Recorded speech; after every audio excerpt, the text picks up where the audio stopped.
जब विष प्रकट हो रहा है, विष निकल रहा है, तो विष का जब प्रागट्य है उस समय पर अमृत भी आने वाला है।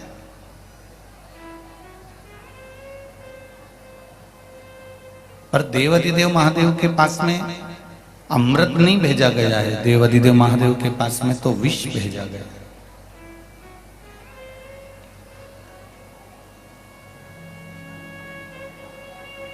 और वो विष जो ना जाने कितनों को नष्ट कर देता, वो पीने वाला कोई दूसरा नहीं, स्वयं शिव शंकर है, गौरी शंकर है, मेरे भोलेनाथ हैं।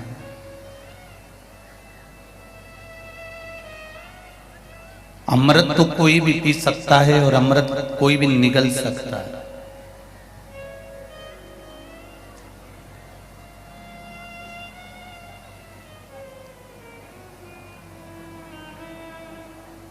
अमृत पीना बहुत सरल विषय है, पर विष धारण कर लेना, विष पी लेना,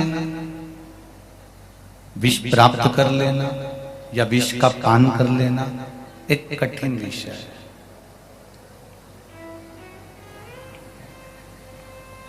ये विष नहीं है।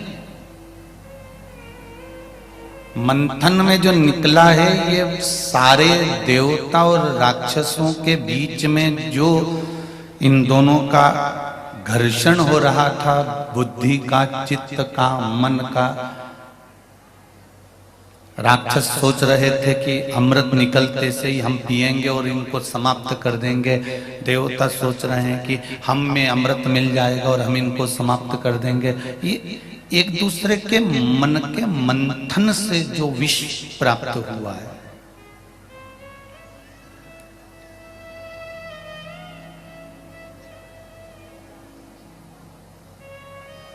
एक दूसरे के मंथन से मन का जो विष है, समुद्र का जो हलाहल विष है, जो मन के द्वारा निकला हुआ है, ये विष निकला हुआ शिव जी को दिया गया।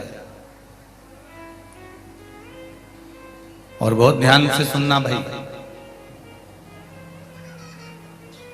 सागर वालों, बड़ी सावधानी से सुनना कि जो मन के मंथन का विष निकला वो भगवान शंकर को दिया है। उसी तरह शिव महापुराण की कथा कहती है कि आपके जीवन में भी जब मन में मंथन होने लगे, जब मन शांति की ओर ना जाए, मन में अगर कुछ लगे कि अब मेरे इस चित्त में, इस मन में धीर नहीं है, शांति नहीं है, मेरा मन भटक रहा है, मैं किस मार्ग की ओर जाऊं, मैं किस ओर जाऊं, जब तुम्हारा मन भटकने लगे तब इस मन के मंथन को लेकर शंकर जी के द्वार तक पहुंच जाना और उनके पास छोड़ दो।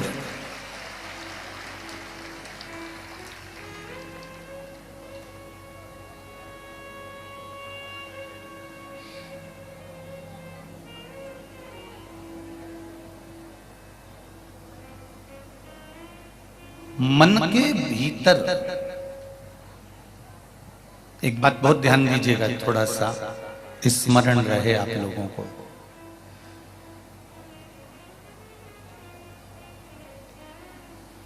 किसी भी वृक्ष के नीचे, पीपल का वृक्ष हो, बेलपत्री का वृक्ष हो, आंवले का वृक्ष हो, बट वृक्ष हो, किसी भी वृक्ष के नीचे आप अगर विराजमान हो तो षडाक्षर मंत्र ओम नमः शिवाय, ओम नमः शिवाय। षडाक्षर मंत्र का पूरा जाप भी नहीं कर सकते तो केवल एक अक्षर का ओम का नाम आप किसी भी वृक्ष के नीचे, जब आपके मन को शांति ना हो, धीर ना बन रहा हो, शीतलता मन के भीतर ना आ रही हो, बहुत बहुत टेंशन सामने आकर खड़ा हो रहा हो, किसी भी एक पूज्य वृक्ष के नीचे बैठकर कुछ देर ओम का नाद करना प्रारंभ करो।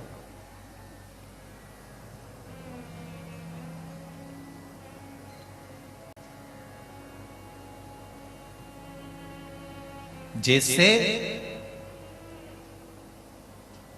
शिव मंदिर में जल चढ़ाने के बाद में नंदी के पास खड़े होकर शंकर जी को देखा जाता है, दर्शन किए जाते हैं। उस समय पर दृष्टि आपकी नहीं रहती। जल चढ़ाया, दृष्टि आपकी है। बेलपत्र चढ़ाई, दृष्टि आपकी है। पर जब शिवजी को जल चढ़ाने के बाद आप नंदी के पास आकर बैठते हो या नंदी के पास आकर खड़े होते हो, जाने से पहले नंदी के पास खड़े होकर शंकर भगवान का जब वापिस दर्शन करते हो, उस समय पर दृष्टि तुम्हारी नहीं होती। दृष्टि उस परमात्मा की और नंदी की हो जाती है कि अब उस नंदी के भाव से देखा। नेत्र तुम्हारे ही नहीं, पर दृष्टि बदल गई।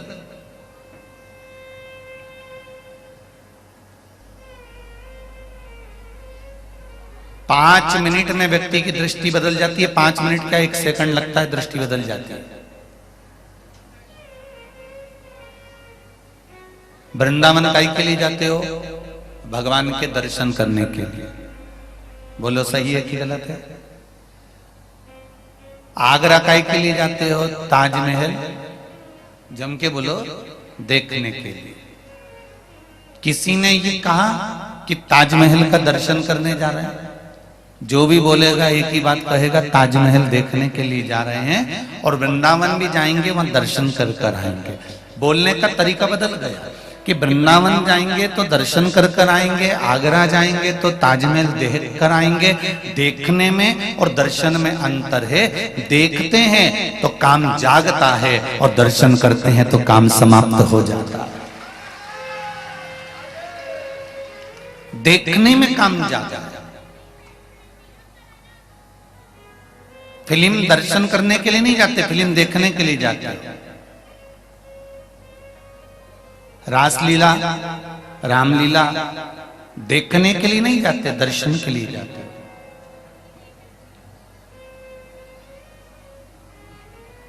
गार्डन, बगीचा देखने के लिए जाते हो और अपने सागर में जितने मंदिर बने हैं इनका दर्शन के लिए जाते हो। देखने में काम जागेगा, देखने में लोभ जागेगा, देखने में आसक्ति जागेगी, देखने में वासना जागेगी, देखने में तृष्णा जागेगी। सब कुछ। कोई अच्छे कपड़े पहनकर आया तो तुम्हारे भीतर भाव उत्पन्न हो गया कि भाई मैं भी ऐसे सिलवाऊंगी। उसका महल देखा, कुर्सी देखी, सोफा देखा, मैं भी ऐसा करूंगा। देखने में अहंकार भी जाग रहा है, काम भी जाग रहा है, लोभ भी जाग रहा है, आसक्ति भी जाग रही है, तृष्णा भी जाग रही है, वासना भी जाग रही है।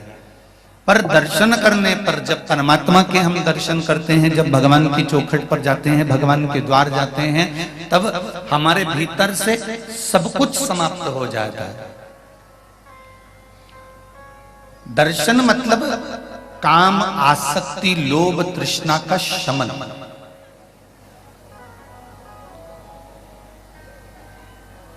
सब कुछ समाप्त हो। एक निवेदन स्वीकार करना, कभी कभी योग लग जाए। जिस दिन आप शिवजी को जल चढ़ाकर घर वापिस जा रहे हो,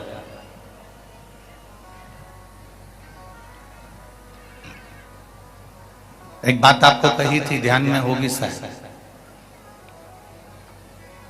जो पक्के श्रोता हैं, कथा कहीं ना कहीं सुनते ही रहते हैं, कभी टीवी पर, कभी मोबाइल पर, कभी आस्था चैनल पर, कभी फेसबुक पर, कभी यूट्यूब पर। कथा नहीं भी आती तो पुरानी कथा निकाल कर सुनते रहते हैं। तो उनको स्मरण होगा, एक बात कही थी कि शिवजी को जल चढ़ाने के बाद में कलश को खाली लेकर नहीं आना है। किस किसने सुना था?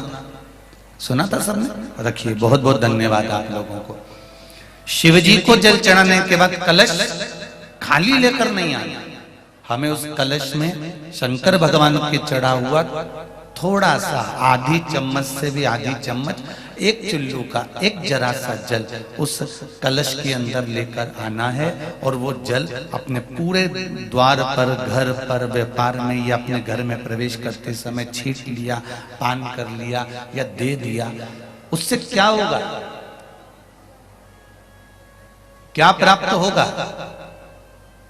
हम तो कहेंगे कि आप प्रयास करना, जिसके घर में संपदा नहीं आ रही हो, लक्ष्मी रुकी हुई हो, वैभव नहीं आ रहा हो, मानसिक टेंशन चल रहा हो, उनसे निवेदन है 1 महीना शिव जी के मंदिर में जल चढ़ाना चालू करो और शंकर जी पे जल चढ़ा हुआ थोड़ा सा कलश में लेकर वापिस घर आओ और घर के दरवाजे पर छींटना प्रारंभ करो। देखो संपदा आना प्रारंभ होती है कि